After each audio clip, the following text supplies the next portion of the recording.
చెప్తున్నాను. పెట్టుకుందాం తర్వాత కథ చెప్పుకున్నాక పెట్టుకుందాం. మరి ధనత్రయోదశి అంటే ఏంటి? ధనత్రయోదశి ఆ రోజు ఏం చేస్తారు? చాలా మంచి ప్రశ్న వేసేవే బంగారు తల్లి.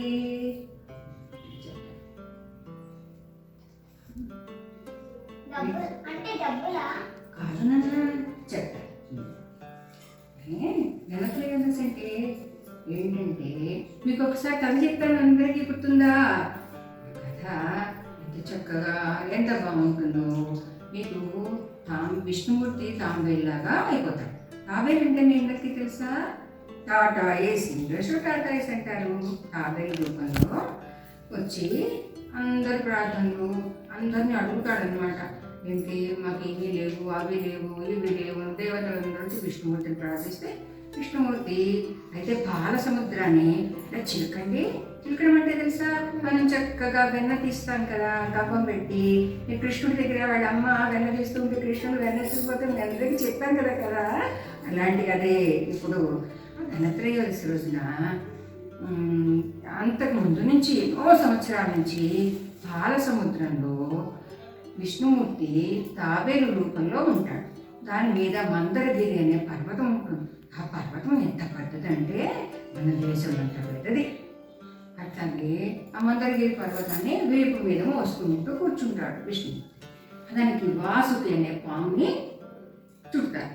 వాసుకి పాముని చుడుతుంటే అటుపక్క ఎవరు ఉండాలి, ఇటుపక్క ఎవరు ఉండాలి అంటే పాము పెద్దది కదా, పర్వతం పెద్దది కదా, అందుకోసం అని చెప్పి ఇటుపక్క తలవైపే ఉంటాము అని రాక్షసులు చెప్తారు. ఒకవైపు ఉంటామని వీళ్ళు నాకు ఏదైనా ఒకటి దేవత మంచివాడు కదా, ఎవరితో కొట్లాడు కదా, అందుకోసమని చక్కగా తోకవైపు దేవతలందరూ ఉంటారు. అయితే ఆ మందరగిరి పర్వతాన్ని చక్కగా ఇట్లా చిలుకుతూ ఉంటే కొన్నాళ్ళకి పెద్ద హాలాహలమైన విషం వస్తుంది. ఎంత పెద్ద విషం అంటే అది చెప్పలేము. ఆ విషయాన్ని అన్ని చోట్లకి తీసుకువెళ్తారు. ఎవరు తీసుకుపోయేసరికి ఏం చేయాలి అంటాడు. అప్పుడు విష్ణుమూర్తి చెప్తాడు, శివుడిని అడగండి అని చెప్తాడు. శివుడి దగ్గరికి వెళ్తాడు.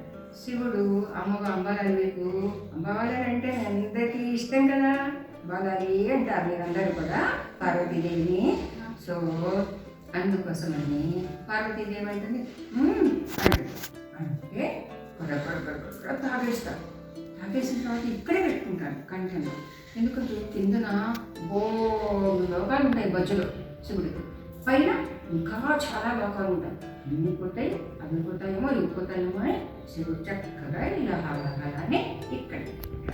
అందుకే శివుడు అందరికీ ఆరాధ్యదైన శివుడు ఎప్పుడు కూడా. అయితే దేవతలందరూ తర్వాత రాక్షసులందరూ పరమేశ్వరుడి దగ్గరికి పరిగెట్టారు. పరిగెత్తేసి ఆరాధన ఏం చేయాలంటే పరమేశ్వరుడు నేను చేస్తాను అని చెప్పేశాడు. అయితే తర్వాత పార్వతీదేవి కేసి చూస్తాడు. పార్వతీదేవి అంటుంది. అనగానే చక్కగా హాలాహాలాన్ని తాగేసి కంఠంలో పెట్టుకున్నాడు. కంఠంలో ఎందుకు పెట్టుకున్నాడు అంటే చక్కగా భుజం నిండా నిండా కోటి లోకాలు ఉన్నాయి పరమేశ్వరుడికి. తర్వాత మళ్ళీ బుద్ధ లోకాలన్నీ తల నుంచి ఉన్నాయి. అందుకని వీళ్ళందరికీ ఎవరికి కూడా బాధ కలగకుండా అందుకని పరమేశ్వరుడు కంఠంలో పెట్టుకుంటాడు. తెల్లగా ఉంటాడు, స్ఫటికాల ఆకారంలో. స్ఫటికం అంటే మనకి ఇలా చూడగానే ఆటోవేట్ కనిపిస్తూ ఉంటుంది, దాన్ని స్ఫటికం అంటారు. అంత స్వచ్ఛంగా ఉంటాడు శివుడు. అందుకని కంఠ నీలంగా నీలకంఠేశ్వరుడు పరమేశ్వరుడు. అందుకే కష్టాన్ని లోపలే పెట్టేసి సుఖాన్ని మనకందరికీ పంచుతున్నాడు. అందుకే పార్వతి పరమేశ్వరుడు ఇద్దరు మనకి ఆరాధించేవారు. అయితే ఈ మళ్ళీ వీళ్ళందరూ రాక్షసులు దేవతలు అందరికీ చదువుకోవడానికి ఎందుకు తెచ్చారు? అమృతం కోసం. మందరగిరిని కవ్వంగా చేసుకుని, వాసుని తాడుగా చేసుకుని, దానికి మందరగిరి నిలవడం కోసం అని చెప్పేసి తాబేలు రూపంలో విష్ణుమూర్తి ఉన్నాడు. చక్కగా పాల సముద్రాన్ని చిలుకుతున్నాడు. ఎందుకు తిరుగుతున్నారు పాల సముద్రాన్ని అంటే అమృతం కోసం. అమృతం అంటే ఏంటో తెలుసా మీ అందరికీను? ఆ అమృతము దేవతలందరికీ రాక్షసులందరికీ కూడా కావాలి. ఎందుకు? వాళ్ళకి చావు పుట్టగా ఉండదు. అది తాగితే ఎప్పుడు చిరంజీవులే అట్లాగే ఉండిపోతారనమాట. వాళ్ళ జన్మలు అలాగే ఉంటాయి. అందుకోసమని తగ్గుతుంటాయి. ఈ లోపల గోల్డ్ దేదో తగ్గుతుంటాయి. ఒక్కొక్కటి దాని నుంచి రకరకాలుగా వస్తుంటాయి. అందులో ఐరావతము, శ్వేతాశ్వము, కల్పవృక్షము, కామధేనువు, ఇలా వేరు వేరు అన్నీ వస్తుంటాయి. అయితే ఒకరోజు ధన్వంతరి వచ్చాడు. ధన్వంతరి అంటే ఏంటి? మహావిష్ణువు ఆయుర్వేదం. మనకి వైద్యం ఎక్కడ పుట్టింది? ఆయుర్వేదం నుంచే వచ్చింది. ఆయుర్వేద విష్ణుమూర్తిలో ఎప్పుడో ఒక చేతిలో, ధన్వంతరి చేతిలో ఒక కలశం ఉంటుంది. ఆ కలశంలో అన్ని రకాల మందులు, ఔషధాలు ఉంటాయి. ఇంకొక చేతిలో పుస్తకం ఉంటుంది. గ్రంథం కావాలి కదా, మనం చదువుకోవాలంటే, డాక్టర్ అవ్వాలంటే మీరు పుస్తకం పెట్టి చదువుతాం కదా. మనం ఇప్పుడు ఇక్కడి నుంచి చదివి అక్కడ అలా చదువుకుంటే పుస్తకాలు పెట్టి చదువుకుంటున్నారు కదా. ఒక చేతిలో అభయం ఉంటుంది. అభయం అంటే అందరిని ఆశీర్వదిస్తూ నేను ఉన్నాను, వాళ్ళందరి అనారోగ్యాలు పోగొట్టాను అని చెప్పి ఇలా చెప్తున్నాను. ఒక చేతి కథ ఉంటుంది, ఇంత కలశం ఉంటుంది, వైద్యానికి సంబంధించినటువంటి పుస్తకం. ఆయన్ని ధన్వంతరి అంటారు. ఆ రోజున మనం ఏం చేయాలి అంటే, డబ్బులు కాదు ధన్వంతరి అంటే. అర్థమైందా? ధనత్రయోదశి అంటే డబ్బులు కాదు జీ. ఆ రోజున మనం ఏం చేయాలంటే విష్ణుమూర్తిని పెట్టుకొని చక్కగా విష్ణుమూర్తిని ప్రార్థన చేయాలి. ఏమని ప్రార్థన చేయాలి? మహానాయన, మహావిష్ణు, మహాధన్వంతరి స్వరూప, మా అందరికీ ఆరోగ్యాన్ని ప్రసాదించు. నీకు నిత్యము పూజ చేస్తూ ఉంటాము. మాకు కూడా, అందరికీ కూడా ఈ ఆయుర్వేదాన్ని మా అందరికీ కూడా పంచిపెట్టు. ఆయుర్వేదముని పంచమ వేదము అంటారు. మనకి 4 రకాల వేదాలు ఉన్నాయి కదా. ఆయుర్వేదాన్ని పంచమ వేదం అంటారు. మళ్ళీ మహాభారతాన్ని కూడా పంచమ వేదం అంటారు. అన్నీ తెలుసుకోవాలి పిల్లలు మీరందరూ, సరేనా? అందుకని ఆ రోజు ధనత్రయోదశి అన్నారు. ధన్వంతరి పుట్టినరోజు. ధన్వంతరి అంటే విష్ణుమూర్తి. అర్థమైందా? ఆ విష్ణువు మనకి నారాయణ స్వరూపులు. వైద్యో నారాయణో హరి అన్నారు. అంటే ఏంటి? వైద్యుడు అంటే ఎవరు? డాక్టర్. ఆ డాక్టరు ఎవరు? అందరికన్నా పెద్ద పెద్ద పెద్ద పెద్ద డాక్టర్ ఎవరు? విష్ణుమూర్తి. ఆ విష్ణుమూర్తి ధన్వంతరి రూపంలో వచ్చాడు. అదే ధనత్రయోదశి. ఆ రోజు మనం అందరం విష్ణుమూర్తికి పూజ చేయాలి. సరేనా? అవును కదా, మర్చిపోయాను. ఉండండి, ఈ పువ్వు పెట్టుకుంటారని ఇందాక నుంచి పూల మీద చేసి నాకు అంటే ఏంటంటే, నరకాసుడు అని ఒక రాక్షసుడు ఉంటాడు. రాక్షసుడి పని ఏంటి చెప్పండి? ఈ నరకాసుడు రాక్షసుడు ఉన్నాడు కదా, అందరినేంటి, దేవతలనేంటి, సమస్తం అందరినీ ఇబ్బంది పెట్టేస్తుంటాడు. కైలాసానికి వెళ్ళిపోయాడు, ఈశ్వరుని ఇబ్బంది పెట్టేశాడు. ఈశ్వరుని తెచ్చేసి తన గేట్ దగ్గర పెట్టుకుంటాడు. మనం కాపులు ఉంటారు కదా కొంతమంది గేట్ దగ్గర, అట్లా పెట్టేసుకున్నాడు పరమేశ్వరుని పట్టుకొచ్చేసి. అంత గొప్పవాడు, అంత పూజ చేస్తాడు. మళ్ళీ రాక్షసుడు అన్నీ ఉన్నాయి నరకాసురుడి దగ్గర. అయితే ఈ నరకాసురుడు చేసే పనులన్నీ భరించలేక దేవతలందరూ విష్ణుమూర్తిని ప్రార్థిస్తారు. విష్ణుమూర్తిని ప్రార్థిస్తుంటే గుర్తొస్తుంది, విష్ణుమూర్తి కృష్ణుడి రూపంలో ఎదుగులలో ఉన్నాడు కదా, అందుకని కృష్ణుడిని అడుగుదాము అని చెప్పి మళ్ళీ దేవతలందరూ కూడా ఎక్కడికి వెళ్తారు? కృష్ణుడి దగ్గరికి వెళ్తారు. కృష్ణుడి దగ్గరికి వెళ్ళి, బాబోయ్ కృష్ణ, కృష్ణ రక్షించు, నీవు తప్పిస్తే మాకు ఇంకెవరు తెలియదు బాబోయ్. కృష్ణుడు ఏం చేస్తాడంటే, ఎలాగైనా సరే నరకాసురుడు పాపాలు పండాలి, పండిన తర్వాత నరకాసురుడిని ఎలా సంహరించాలి అని ఆలోచన చేస్తూ ఉంటాడు. అయితే ఏమవుతుంది అంటే, చిన్నపిల్లలు, బుజ్జి పిల్లలు ఇలాంటి వాళ్ళు ఉంటారు కదా, అలాంటి వాళ్ళు కూడా వదలరు. అమ్మలమ్మని గోపికలందరూ ఉన్నారు కదా, ఆ గోపికలందరినీ 16,000 మంది గోపికలు తీసుకెళ్ళి దాచేశాడు. వాళ్ళకి ఏమి చేయడు. పాపం వాళ్ళందరూ భయపడిపోయి కృష్ణుడికి ప్రార్థన చేస్తూ ఉంటారు. కృష్ణ మమ్మల్ని అందరినీ రక్షించువా రక్షించువా అని ప్రార్థన చేస్తారు. నారద మహర్షి వచ్చాడు కృష్ణుడి దగ్గరికి. వచ్చి, కృష్ణ కృష్ణ నువ్వు ఎవరైనా సరే ఈ భూలోకంలో ఈ రాక్షసుని సంహరించకపోతే మేము బతకలేము కృష్ణ, అని చెప్తాడు. ఓ అంతంత పాపాలు చేస్తున్నాడా అయితే అని కృష్ణుడు యుద్ధానికి బయలుదేరతాడు నరకాసురుడు. అప్పుడు నరకాసురుడు ఏం చేస్తాడంటే కృష్ణుడు యుద్ధానికి వస్తాడని తెలుసుకుంటాడు. కృష్ణుడు నన్ను ఎక్కడ సంహరిస్తాడు, నేను ఒక ఆడదాని చేతిలో తప్పించి ఇంకా ఒకరి చేతిలో చచ్చిపోను అంటాడు. ఏం చేస్తాడంటే ఫ్రీగా ఫ్రీగా అంటే మన ఫ్రీగానే ఇంగ్లీష్లో అంటే విచ్చలవిడిగా అంటారు. అలా ఎట్లా పడితే అట్లా తిరుగుతుంటాడు, తను చేదప్పించుకొని చేస్తూ ఉంటాడు. అందరినీ బాధపడి మా డిసేబుల్ కూడా కూర్చుంటుంటాడు. అన్నీ ఉన్నాయి రాక్షసులు. అయితే ఏం చేస్తాడు, కృష్ణుడు యుద్ధానికి వెళ్ళినప్పుడు సత్యభామ నేను కూడా వస్తాను యుద్ధానికి, నేను ఎలాగైతే యుద్ధం చూడాల్సిందే, ఇది ఏమన్నా ఆట అనుకున్నావా నువ్వు, కాదు నువ్వు ఎలా వస్తావు, రాలేవు, అంత పెద్ద భయంకర యుద్ధం నరకాసురుడు సైన్యం బాగుంటుంది అని చెప్తాడు. లేదు నేను వస్తానంటాడు. సరే వచ్చింది, కూర్చుంది. యుద్ధానికి అందరూ కలిసి నరకాసురుడు ఉన్న ప్రాంతానికి వెళ్ళారు. వెళ్ళిన తర్వాత కోట ముందు ఏమంటాడు, పరమేశ్వరుడు కాపులాగా ఉన్నాడు. పరమేశ్వరుడు కాపులాగా ఉన్నాడు. అయితే కృష్ణుడు సత్యభామ ఆశ్చర్యపోతారు.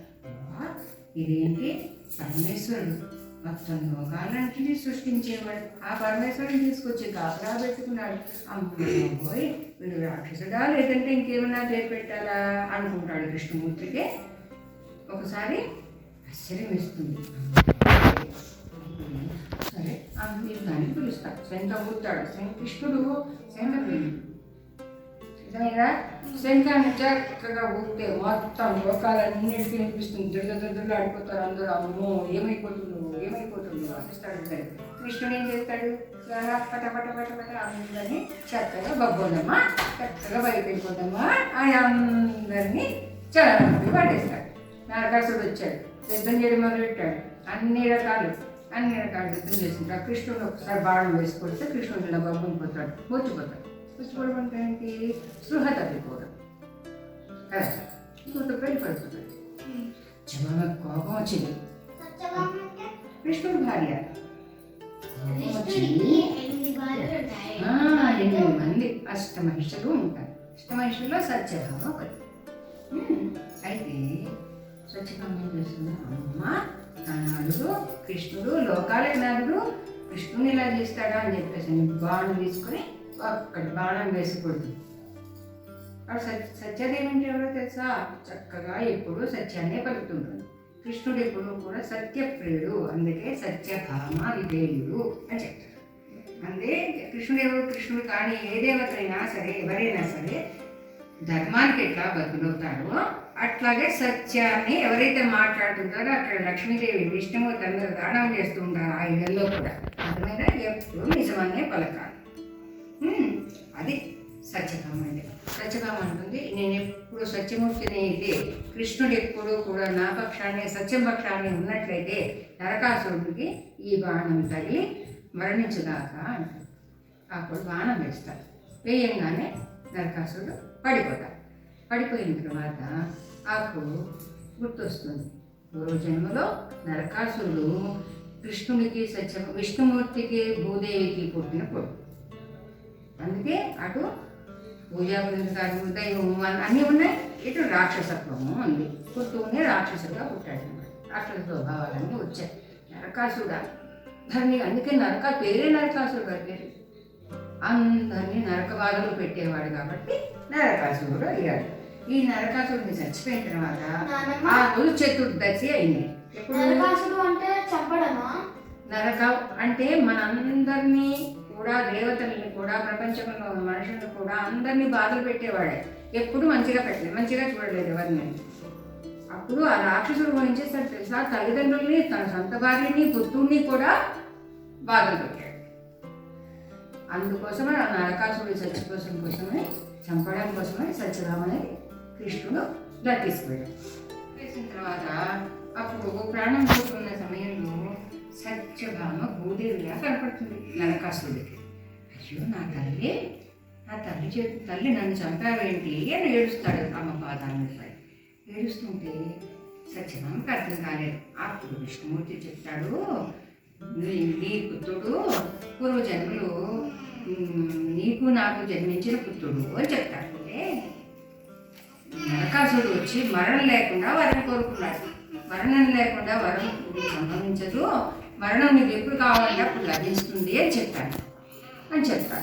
చెప్పిన తర్వాత అయితే నరకాసుడు ఏం చెప్తాడు, మా తల్లి చేతిలోనే నేను చనిపోవాలి అన్నాడు.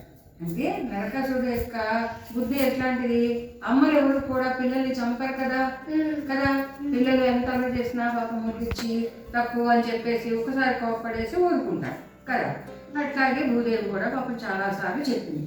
భూదేవి సత్యభామగా అవతరించినప్పుడు ఏమైంది, సత్యభామ రూపంలో వచ్చింది కదా మనకి. వచ్చినప్పుడు ఆ మాట మర్చిపోయింది. ఏంటి, నేను భూదేవిని అన్నమాట మర్చిపోయాను. కృష్ణుని భార్యని, నేను సత్యభామని అలాగే అనుకుంటుంది అనమాట. అయితే అప్పుడు గుర్తొచ్చి అప్పుడు విష్ణుమూర్తి చెప్పగానే కృష్ణుని పాదాల మీద దానికి తల్లి అయిన సత్యభామ పాదాల మీద అప్పుడు వాళ్ళు నరకాసుడికి వాళ్ళిద్దరు ఎలా చూపిస్తారు, విష్ణుమూర్తి భూదేవి లాగా కనిపించి అప్పుడు వాడి పాదాల మీద పడి క్షమించమని వేడుకుంటాడు అన్నమాట. ఇంత రాక్షసుడు కదా నరకాసుడు. ఆ నరకాసుడు చచ్చిపోవడం వలన మనం ఏం చేస్తామంటే చక్కగా నరక చతుర్దశి వస్తుంది కదా, ఆ రోజు చక్కగా మనము నూనె తమ్ము పెట్టుకుని చక్కగా నీళ్ళు పోసుకుని శుభ్రంగా చక్కగా మంచి బట్టలు కట్టుకుని అన్నీ చేస్తాం. అందుకే నరకాసుడు చచ్చిపోయిన అన్నీ చేసాం కదా. ఏం చేసాము, చక్కగా తలంట పోసుకున్నాం, మళ్ళీ పిండి వంటలు చేసుకున్నాం, భోజనం చేద్దాం. ఈరోజు కాదు, రేపు దీపాలు వెలిగించుకుందాం. నరకాసురుడు చచ్చిపోయాడు కాబట్టి అమావాస్య రోజు. నరక చతుర్దశి రోజు ఏం చేయాలి పిల్లలు, మీరందరూ ఏం చేయాలి చెప్పండి. పెట్టుకొని తలస్నానం చేసి కొత్త బట్టలు వేసుకొని దేవుడికి పూజ చేసుకొని చక్కగా స్వీట్ తినాలి. ఆ రోజు నరకాలు చచ్చిపోయాడు. మీరు ఇందాక ఏదో దీపాలు వెలిగించామన్నారు కదా, పండుగ పేరు గుర్తుకొచ్చింది. దీపావళి అంటే ఆ రోజు పటాసులు కాలుస్తారా? అవునమ్మా, మీకు తెలుసా బుజ్జి తల్లి? తెలుసా? అబ్బో, అయితే నరకాసుడు చచ్చిపోయిన వెంటనే నరక చతుర్దశి అంటాం కదా. అమావాస్య ముందు చతుర్దశి వచ్చింది కదా, ఆ తర్వాత అమావాస్య వస్తుంది. అమావాస్య అంటే ఏంటి, చీకటి నల్లగా ఉంటుంది, చంద్రుడు ఉంటాడు మనకి కదా. అబ్బా, ఇన్నేళ్ళు నరకాసుడు చచ్చిపోయాడు కాబట్టి నిన్న చతుర్దశి చేసుకున్నాం, కొత్త బట్టలు చేసుకున్నాం, పండగ చేసుకున్నాం, ఈ కూడా పండగ చేసుకుందామని మీలాంటి పిల్లలందరూ అమ్మలందరూ ఏం చేస్తారు, అమ్మ నాన్నలందరూ చక్కగా పూజ చేసుకొని దీపాలు వెలిగించి దీపాలకు పూజ చేసి పిల్లలందరి చేత చక్కగా తులసి దగ్గర దేవుడి దగ్గర తర్వాత కృష్ణుని పెట్టి విష్ణుమూర్తిని లక్ష్మీ రుక్మిణీదేవిని సత్యభామని పెట్టి చక్కగా ఈ నరకాసుడు కథ అందరూ చెప్పుకుని దీపాలు వెలిగించుకుంటారు. దీపాలు వెలిగించుకున్న తర్వాత చిన్నపిల్లలందరూ ఏం చేస్తారు తెలుసా, పటాకులు కాల్చుకోవాలి. పటాకులు అంటే చక్కగా చిన్న శబ్దాలు వచ్చి కాల్చుకోవాలి. పెద్ద శబ్దాలు వస్తున్నాయి చూసావా. ఇప్పుడు అందరూ పెద్ద బాంబులు అవి అనారోగ్యానికి వస్తాయి. చిన్న టపాకాయలు మేమేం చేసుకునేవాళ్ళం తెలుసా, తాటాకులతో బుజ్జి టపాకాయలు చేసుకున్నాము. ఉల్లిపాయలు తింటారు మా చిన్నప్పుడు, శబ్దం వచ్చేది. అంత మటాకులు చిచ్చుగుడ్లు చేసుకునేవాళ్ళం. తర్వాత బాంబులు కాల్చుకోడు, అప్పుడు బాంబులు ఉంటాయి కదా బాబోయ్, బాంబులు లాంటివి కాల్చుకోడు. చిన్నవి చిచ్చుగుడ్లు లాంటివి, భూచక్రాలు, తర్వాత మనం విష్ణు కాగలు ఒత్తులు ఇలాంటివి కాల్చుకొని పండగ చేసుకుంటే మధ్య స్వీట్లు తినాలి. తెలుసా, మనం సాయంత్రం లక్ష్మీదేవి పుట్టినరోజు ఇందాక చెప్పానే, పాలసముద్రాన్ని చిరుకుతున్నప్పుడు అందరూ వచ్చారని చెప్పాను కదా. అందులోంచి ధర్మంతుడు చెప్పాలా, అమావాస్య రోజున లక్ష్మీదేవి పుట్టింది, లక్ష్మీదేవి పూజ చేసుకుంటాం మనందరం.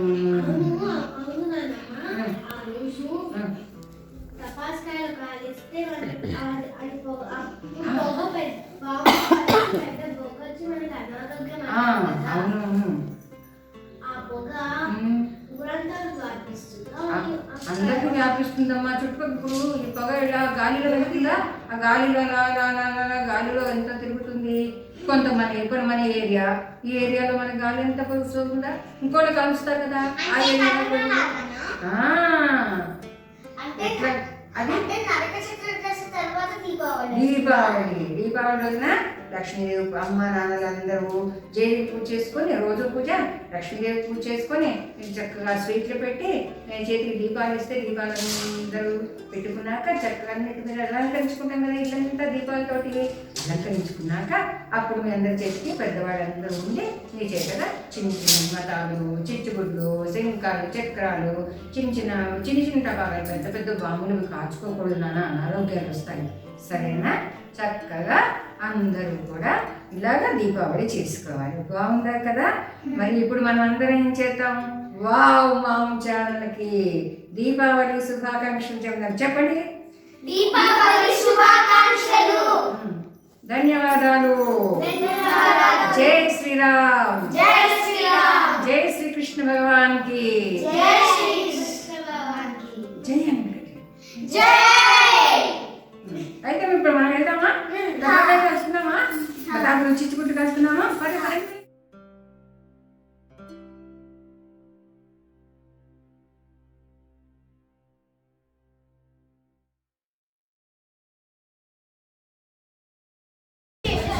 నేను 10వ తరగతి చదివాను. నా పేరు సాయి శ్రీనిధి. నేను 7వ తరగతి చదువుతున్నాను. నా పేరు నాగశ్రీముద్దు. నేను 2వ తరగతి చదువుతున్నాను. నా పేరు టి శారదా శ్రీనిధి. నేను 3వ తరగతి చదువుతున్నాను. నా పేరు హన్సిత్. నేను 3వ తరగతి చదువుతున్నాను. Wow ma'am Telugu YouTube channel like చేయండి, షేర్ చేయండి, సబ్స్క్రైబ్ చేయండి, కామెంట్ చేయండి. అది బెల్ ఐకాన్